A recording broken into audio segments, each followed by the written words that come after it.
introduction qui m'a fait penser aux réflexions que faisait déjà Serge Lebovici il y a plus de 30 ans sur l'observation du bébé, en évoquant l'idée que ce qu'on voit masque tout ce qu'on ne peut pas voir dans la scène d'interaction, par exemple, entre une mère et son bébé, c'est-à-dire toute la scène fantasmatique.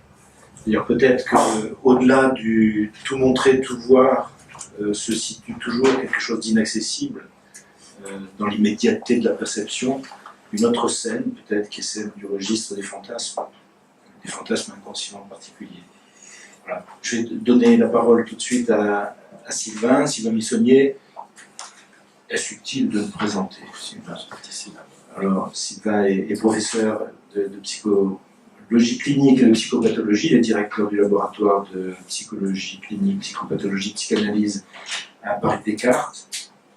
Il est vice-président de l'IFSO, il est psychanalyste, et il va donc vous parler, il est un peu à l'origine aussi du thème de cette journée sur le bébé. Il va donc introduire le sujet avec le brio qu'on lui connaît. Je te passe la parole. Merci, cher François. Merci Patrick pour cette introduction qui va pouvoir, bienvenue Anne,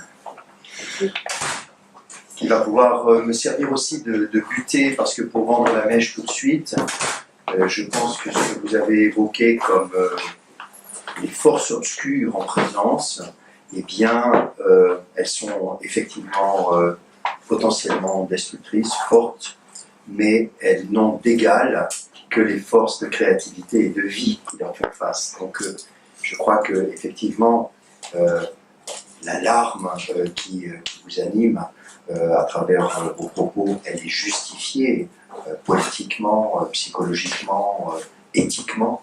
Mais c'est vrai que vous allez voir que ce vers quoi je vais tenter de vous conduire, eh bien, c'est effectivement en direction d'une réflexion ouverte où les jeux ne sont pas faits avant que la partie se soit déroulée. Voilà. Alors, on y va. Immersion. Déjà, on a ici le petit Bouddha qui danse. Et regardez comme il est assis.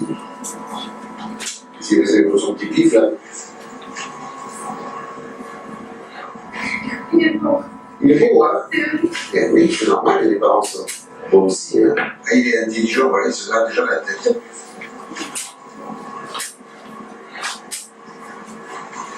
Regardez la main, vous pouvez compter les doigts. Alors, allez-y.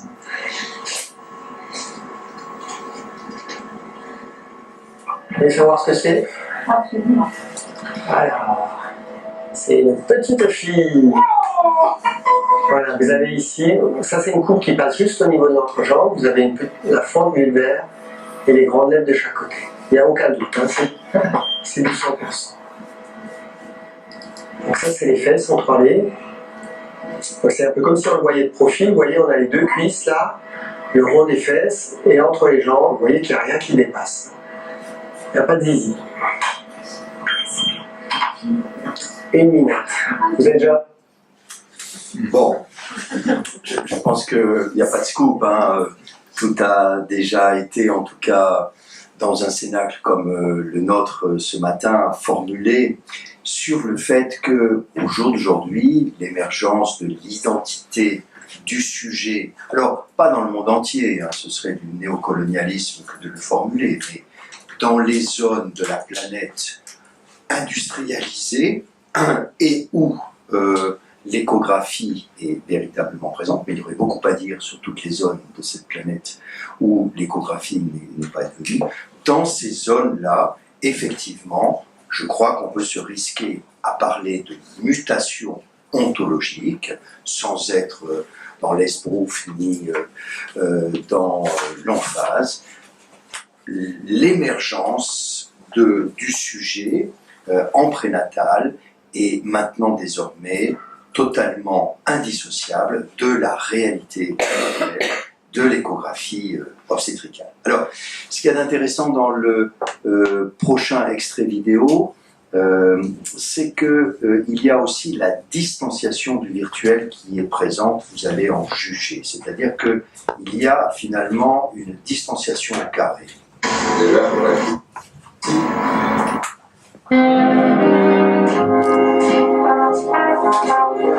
Oh, when you smile,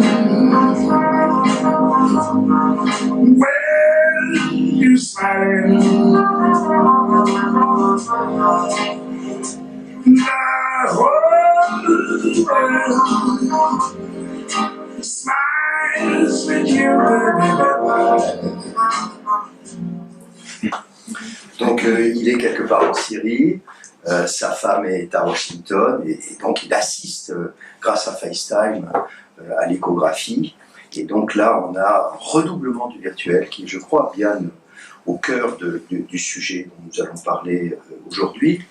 Et il s'agit bien de souligner d'emblée, ce sera une récurrence dans mon propos introductif, le fait que l'absence dans cette seconde vidéo est source d'une amplification du ressenti de ce brave soldat et aussi probablement de cette jeune femme. C'est-à-dire que l'absence qui pourrait être tout de suite conjuguée en négatif et en moins en amputation est là très précisément plutôt sur le versant de l'amplification et peut-être même d'une offrande à une possible démesure pour les gourmands ou pour ceux qui auraient une appétence addictive.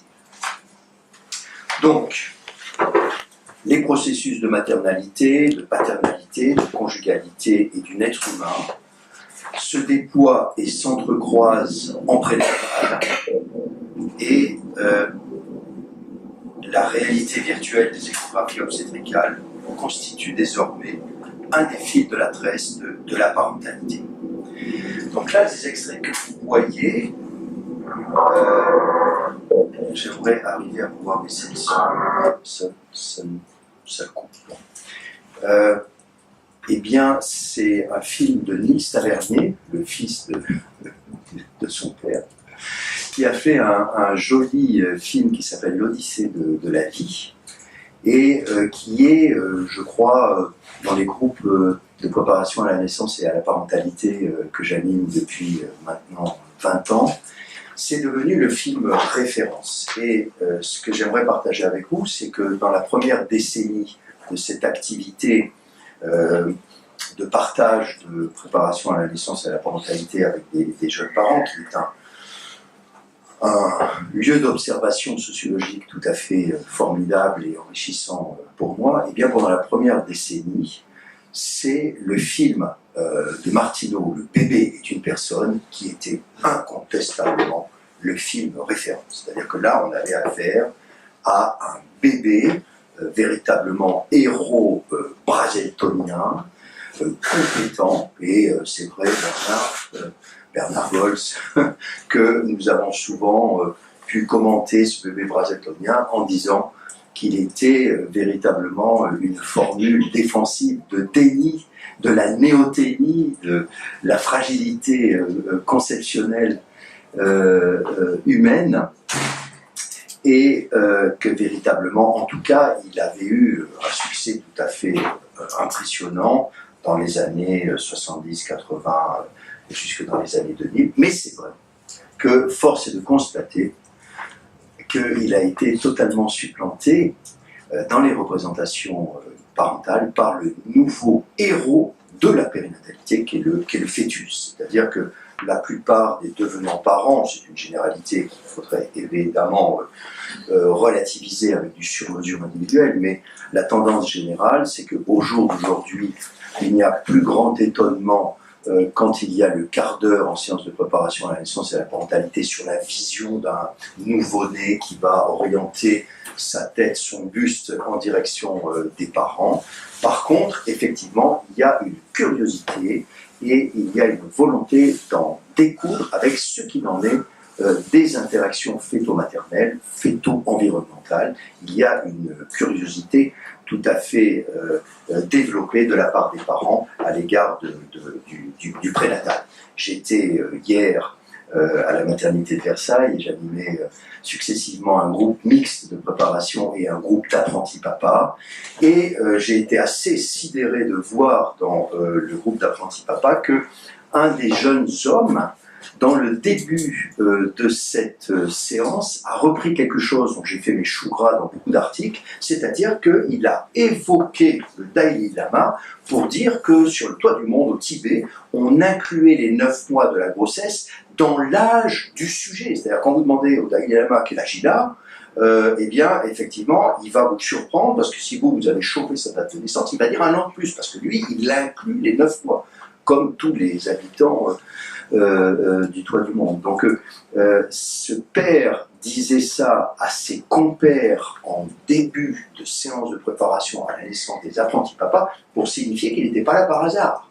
Donc, vous voyez, il y a quelque chose qui est en train de passer. Alors, vous me direz sûrement à raison que le biais de sélection des apprentis papas qui viennent dans une maternité assister à ce genre de choses, le biais de sélection est énorme, assurément. Mais il y a quand même là des indices de ce qu'il en est, de cette genèse prénatale maintenant et de ces mutations ontologiques dans les zones industrialisées où l'échographie n'est pas seulement, on va y venir tout à l'heure, une éradication de l'imaginaire et des fantasmes, mais, et c'est là que, je ne sais pas, Xanthi va nous rejoindre, c'est d'elle que j'ai vraiment appris la subtilité, parce qu'elle est d'origine grecque et qu'elle connaît tout du pharmacone grec. C'est là véritablement qu'on a besoin de ce paradigme du pharmacone, donc de cette idée que la même substance,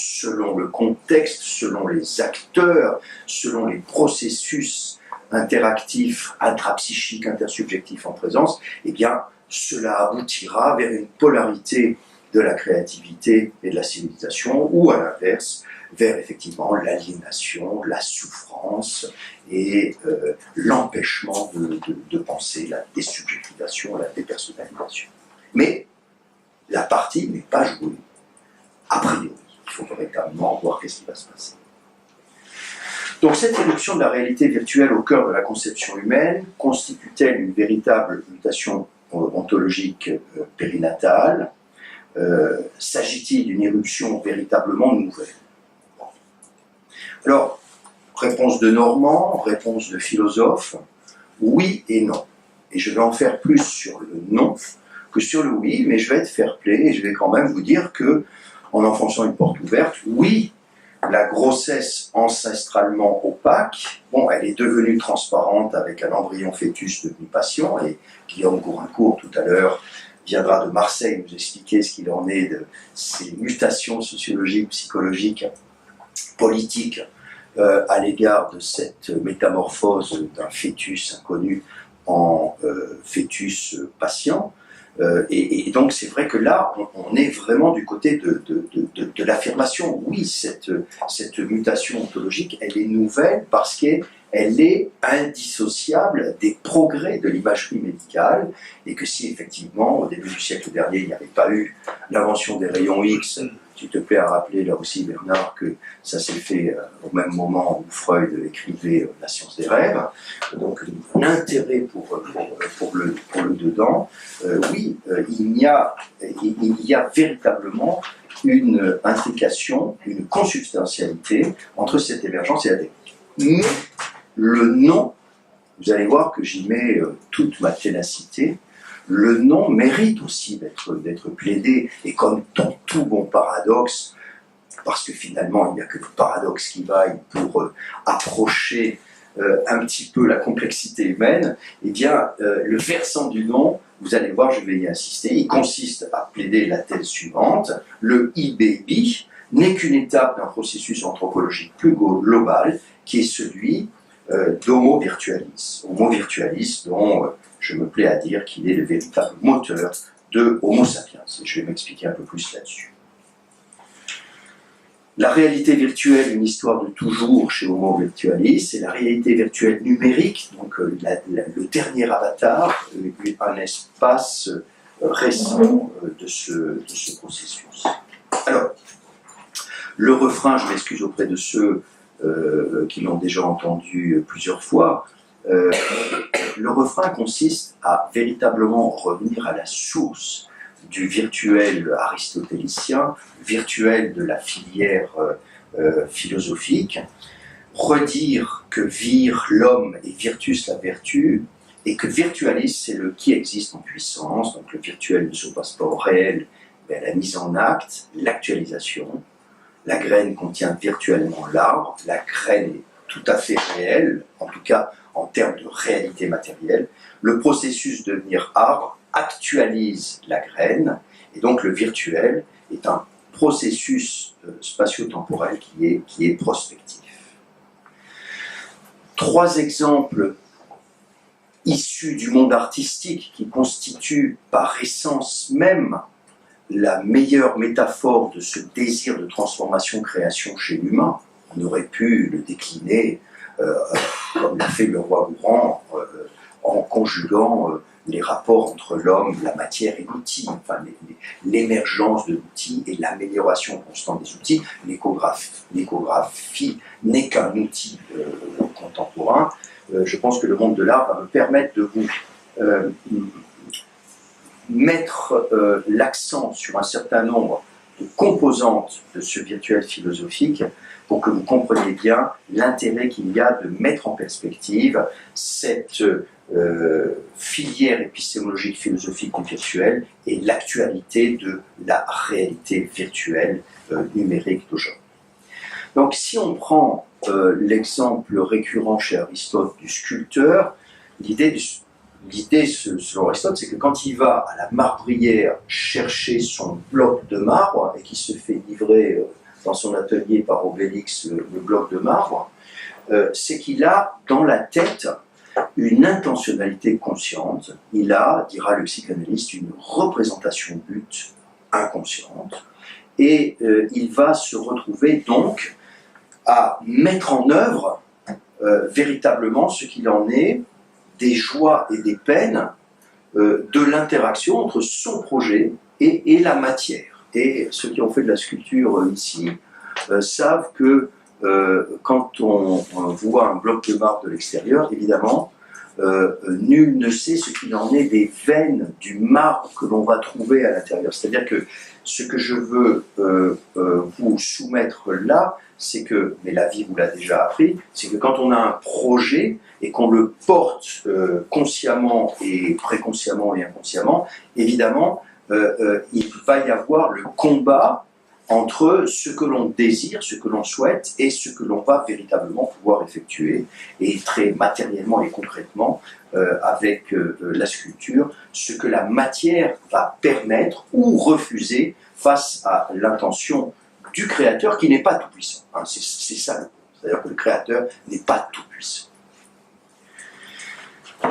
Avec cette autre sculpture de Bourdelle dans son atelier, je crois qu'on peut mettre l'accent sur une autre composante vraiment pour moi très essentielle.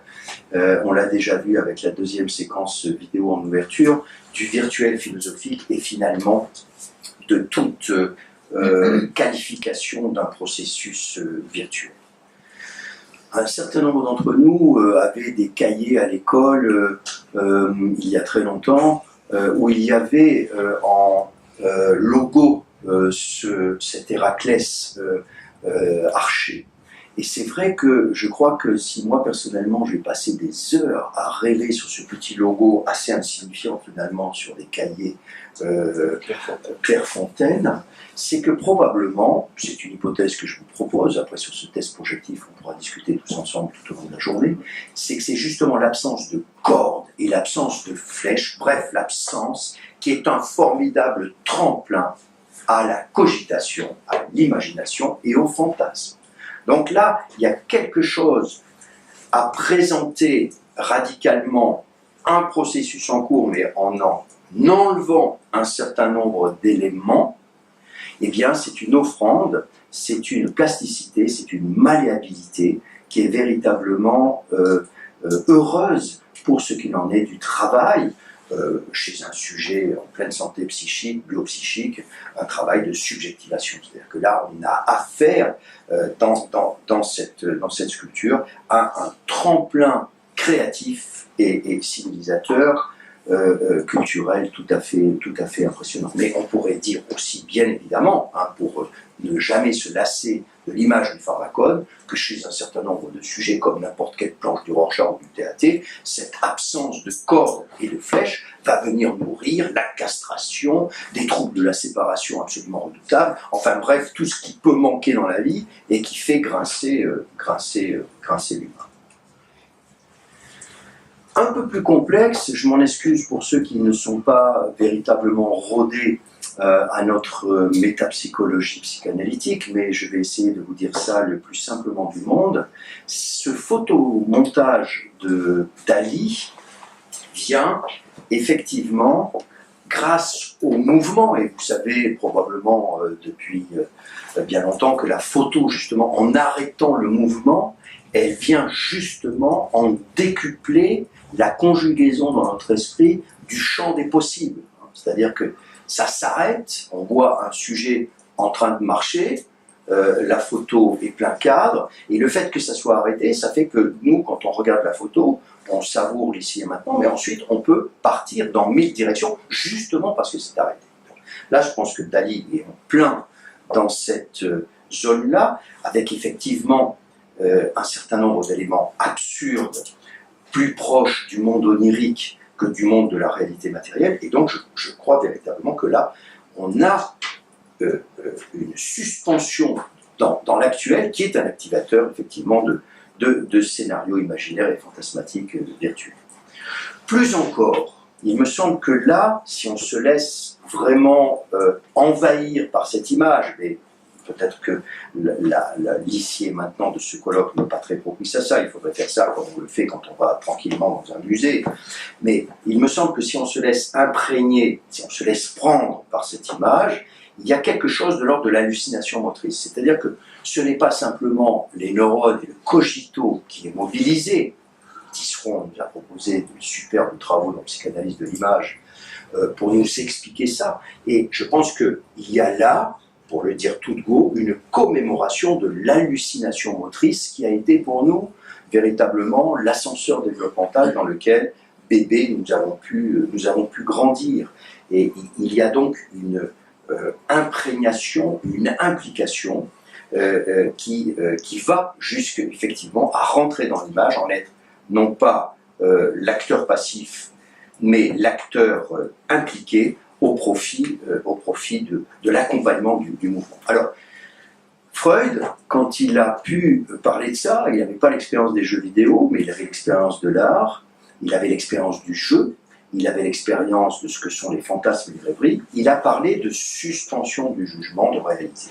Et ça, je crois que c'est vraiment important, parce que pour moi, la clé, quand on est avec un adolescent qui joue de manière gourmande, ou peut-être déjà addictive, avec les jeux vidéo, la question, quand on est face à la rêverie parentale à l'égard de My Baby, la question, c'est de savoir qu'est-ce qu'il en est de la capacité du sujet à suspendre son jugement, ce qui est source de ludicité, rêverie, fantasmatique, mais aussi de revenir dans le principe de réalité, c'est-à-dire à ne pas se laisser piéger par le seul registre du principe de plaisir, nécessaire à notre vie dans des moments de rêve, de rêverie, de jeu, et à revenir à des moments où l'on n'évite pas défensivement le fait que l'on doit se colter au principe de réalité, et que finalement c'est bien une dialectique entre principe de plaisir, suspension du principe de jugement, et retour au principe de réalité. C'est bien une dialectique entre ces deux polarités qui fait nos vies.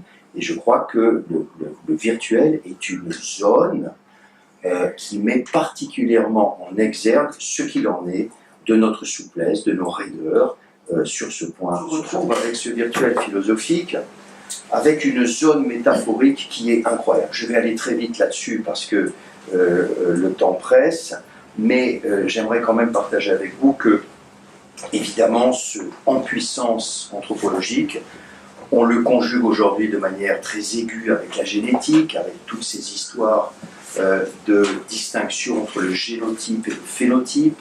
Deux jumeaux monozygotes en début de grossesse ont le même génotype.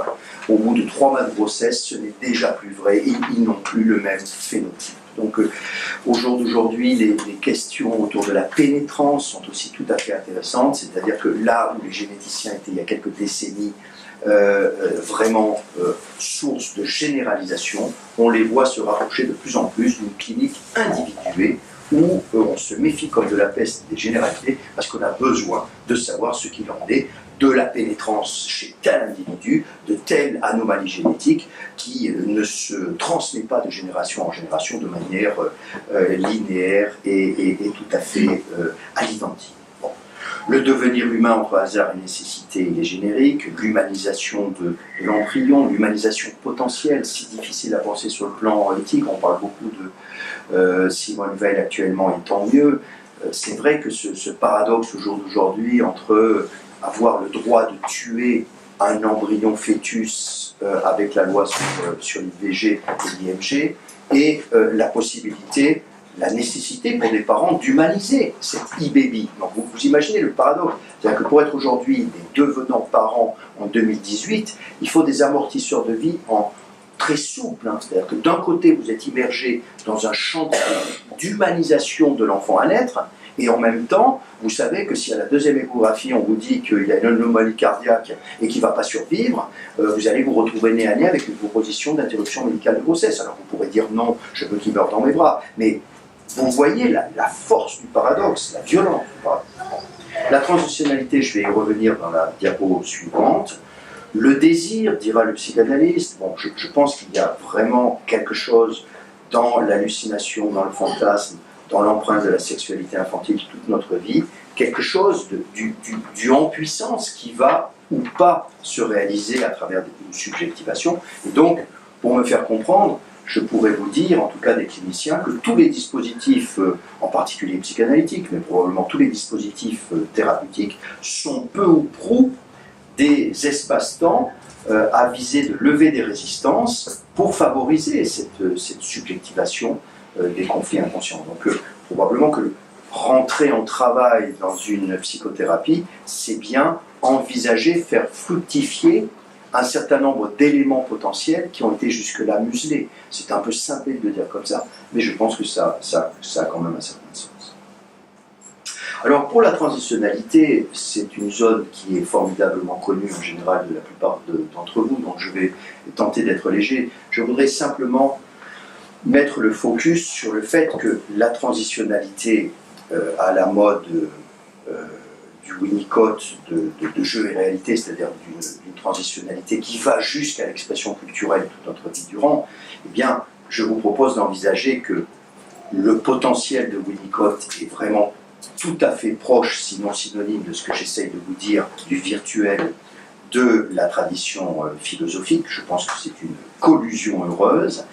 Et ce qui m'importe en tant que clinicien, c'est d'envisager que à chaque fois que la transitionnalité, dans sa première édition ou ses éditions tardives tout au long de la vie, sera à l'œuvre, eh bien, il y aura une commémoration de ce passage de l'illusion à la désillusion et du meilleur et du pire. C'est-à-dire que à l'échographie, pour savoir si ça va basculer du côté de l'aliénation, du piège, ou si ça va aller du côté d'un support créatif, je pense que c'est un rapport avec l'histoire de cette jeune femme et de ce jeune homme, de la transitionnalité, de la diagonale de la transitionnalité, d'un point de vue individuel et générationnel.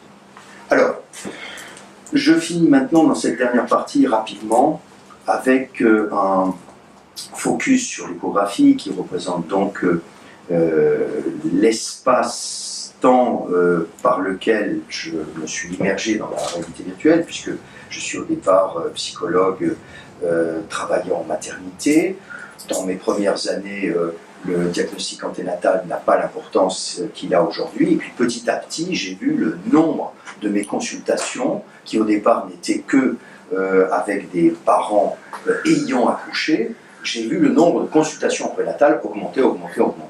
Et la plupart du temps, référer aux conséquences directes ou indirectes du diagnostic anténatal. Et aujourd'hui, Anne Necker, avec toute l'équipe, on réfléchit évidemment beaucoup sur cette interface entre devenir parent et échographie, et de plus en plus maintenant intervention sur l'échographie.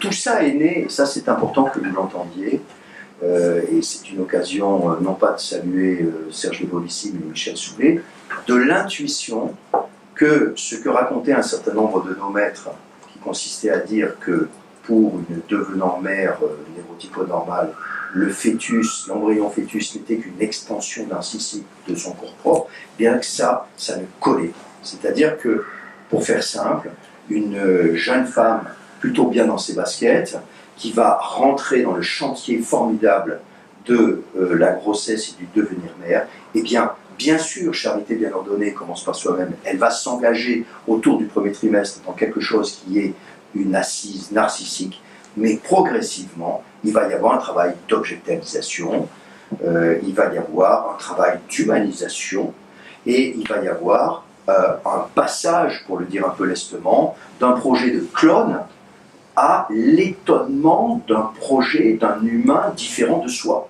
C'est-à-dire que tout l'enjeu de l'altérité se profile là, c'est-à-dire ça fait 2 générations qu'on attend un enfant qui sera un musicien célèbre, j'ai très envie de ça pendant le premier trimestre de ma grossesse, mais peut-être que chemin faisant, je vais me dire, autour du 2e trimestre, que je sois mère ou que je sois père ou qu'on en discute conjugalement, que peut-être cet enfant, il n'en aura rien à faire et qu'il aura envie d'être batteur de hard rock.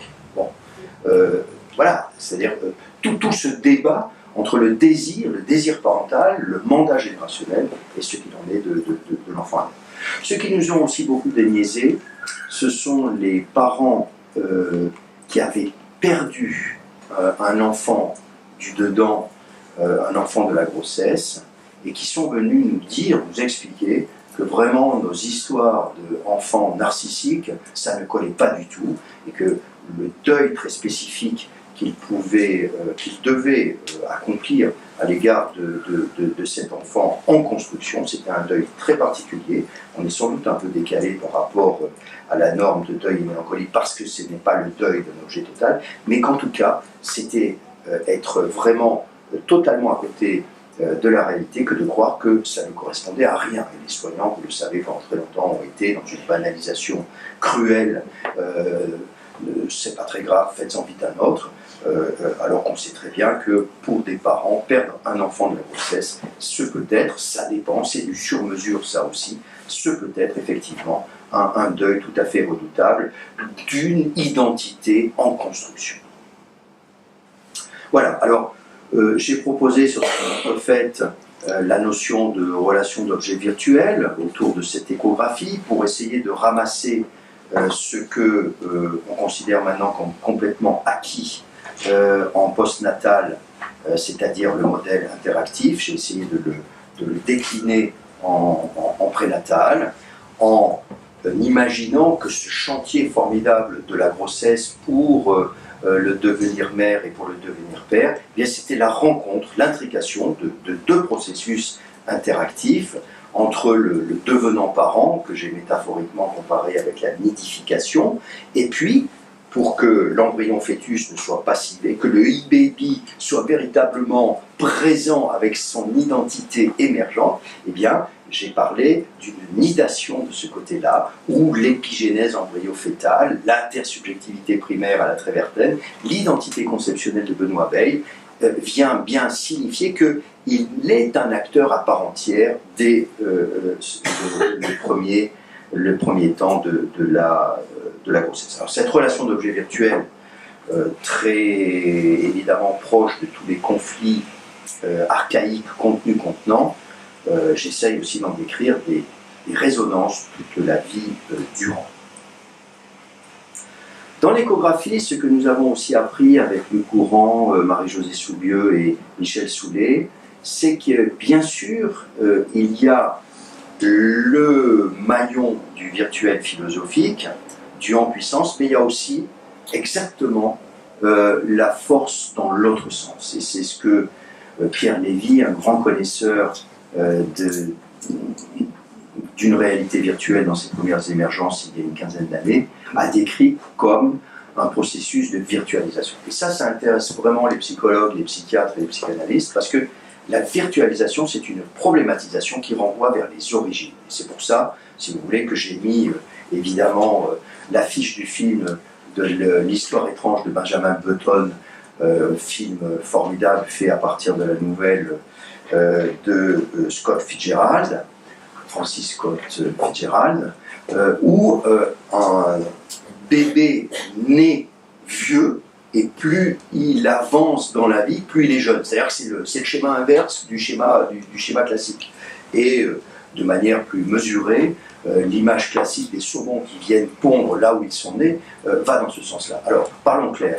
Des parents à l'échographie, les neurotyconormaux pour moyen, ils sont bien sûr engagés dans quel père vais-je être, quelle mère vais-je être, comment cet enfant va être, est-ce qu'il va être normal, est-ce qu'il va présenter une monstruosité, est-ce qu'il va devenir pianiste célèbre ou est-ce qu'il va devenir batteur de hard rock.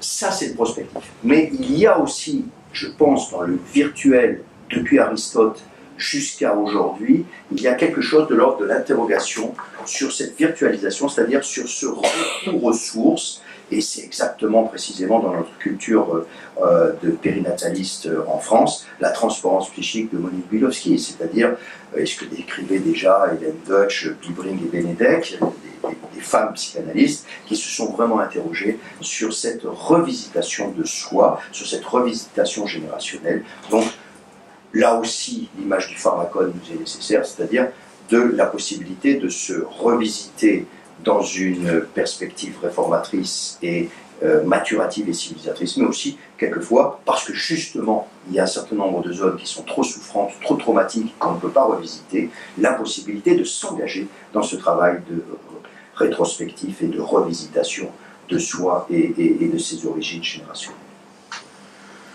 Donc, ça, je viens de le dire, c'est-à-dire que la comparaison avec le rituel des anthropologues permet de dire que l'échographie, mais vous me voyez tenté par une généralisation, l'échographie qui plonge les acteurs dans une réalité virtuelle numérique, eh bien, il se situe quelque part entre le rituel des psychiatres des TOC, des troubles obsessionnels compulsifs, c'est-à-dire d'un sujet qui ne peut bénéficier de la prospectivité créative et de la rétrospectivité réflexive, ce sera un piège, et le rituel là est vraiment synonyme de disque rayé, de répétition d'un sujet qui ne peut pas relever le défi de la propre subjectivation de ces conflits d'aujourd'hui et d'hier et de demain. A l'inverse, et il y a tous les grilles entre les deux, on peut imaginer que cette immersion dans cette réalité virtuelle, elle correspondra à un rituel tel que le décrivent dans le meilleur des cas les anthropologues, c'est-à-dire un rituel social qui permet de lier Eros et Thanatos, où la violence est véritablement mise en scène, mais dans un profit de liaison psychique et civilisatrice. Le rituel du baptême, on plonge un individu, on simule sa noyade, donc on met en scène qu'on a le pouvoir de le mettre à mort, et on le ressort membre de la communauté. Je pense que cet ingrédient-là dans le baptême catholique dit bien quelque chose de l'ordre de la violence mise en scène, de la violence tragique, et de sa capacité sociale, il ne faut pas être seul pour faire des choses comme ça, de sa capacité sociale, et il faut bénéficier d'une efficacité symbolique dans un groupe, de pouvoir apprivoiser l'affaire et de la dépasser. On nomme la violence et on la dépasse. Je pense qu'il y a quelque chose de ça dans l'échographie. Voilà, bref, le suivi médical de la grossesse, le diagnostic anténatal constitue désormais des fils essentiels du premier chapitre. La relation d'objet virtuel, la virtualisation, ils sont au fondement ontologique de l'identité conceptionnelle de l'enfant à naître. C'est ça le e-baby, c'est ce dont nous parlons. L'espace-temps de l'échographie obstétricale est une opportunité pour la prévention des troubles de la parentalité et des désordres relationnels précoces. Et je crois que ce qu'on a dit de l'échographie comme paradigme, bon, ben, c'est vrai de la réalité virtuelle en général. Et en tout cas, cette hypothèse-là que je vous formule en début de journée, ben, on va la mettre à l'épreuve d'autres avatars de ce qu'il en est du e-baby sous différentes formes. Donc, en début d'après-midi, Guillaume Gourincourt va pousser plus loin le bouchon sur le fœtus patient devenu vraiment un objet fétiche du suivi médical périnatal. Anne Johansson va, elle aussi, en tout début d'après-midi, nous parler du bébé mannequin en néonatologie, puisqu'elle anime des formations qui ont recours à ce mannequin et qu'elle a une grande expérience en la matière. Bernard Gols, tout de suite après la fin, dans une minute de cette intervention, va nous parler de l'enfant virtuel de l'adoption. Et puis Brune de Béraille ensuite, dans la deuxième partie de la matinée, nous parlera du compagnon imaginaire, qui est, je crois, enfin en tout cas, on entendra Brune à ce sujet, et vraiment en très forte résonance avec cette e-baby. Et puis, il y aura aussi, cet après-midi, j'espère, il y a un petit peu de suspense, une représentante de l'équipe de Nanterre qui viendra nous parler du bébé face à la télévision. Et puis, Michael Stora qui viendra poser la question de savoir si Facebook est une auxiliaire de puéricultrice comme les autres. Voilà, donc je nous souhaite une excellente journée, je ne suis pas très inquiet et je vous remercie vraiment de votre attention.